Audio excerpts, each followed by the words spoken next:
Assalamualaikum, perkenalkan nama saya Cita Delia Noventi dari kelas 2 BPGSD Universitas Sultan Ageng Tirtayasa.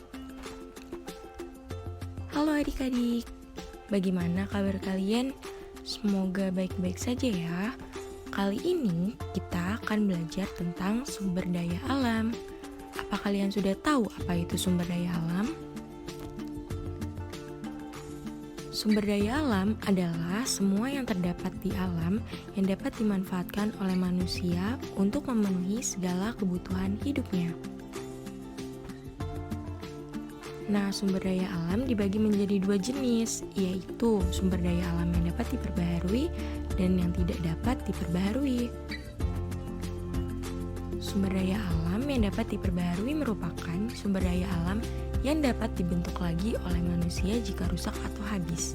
Contohnya itu tumbuhan dan hewan.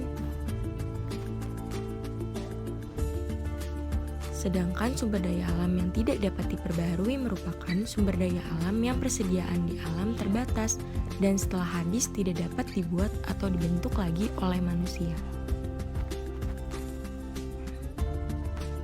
Nah, ini dia contoh sumber daya alam yang tidak dapat diperbaharui. Ada minyak bumi dan juga batu bara. Sumber daya alam juga dibagi menjadi dua jenis lagi loh, yaitu hayati dan non-hayati. Sumber daya alam hayati itu yang termasuk dalam jenis makhluk hidup, sedangkan non-hayati yang bukan termasuk dalam jenis makhluk hidup.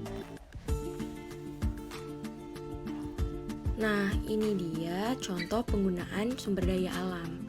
Ada tanaman padi yang menghasilkan makanan pokok, yaitu nasi.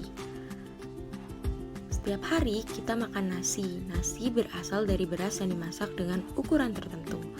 Beras dibersihkan, kemudian dimasukkan ke dalam panci, lalu direbus hingga menjadi nasi. Selanjutnya ada minyak goreng yang berasal dari kelapa sawit. Kelapa sawit banyak ditanam di lahan perkebunan. Daging dan kulit buahnya mengandung minyak untuk membuat minyak goreng. Selanjutnya adalah dampak pengambilan bahan tanpa usaha pelestarian. Dampak pengambilan bahan alam secara sembarang dapat mengakibatkan kerusakan lingkungan. Beberapa contoh kerusakan lingkungannya sebagai berikut. Penebangan hutan secara sembarangan yang menyebabkan hutan gundul. Lalu ada juga pembukaan tanah untuk pertanian dan pemukiman kadang-kadang dilakukan dengan cara membakar hutan.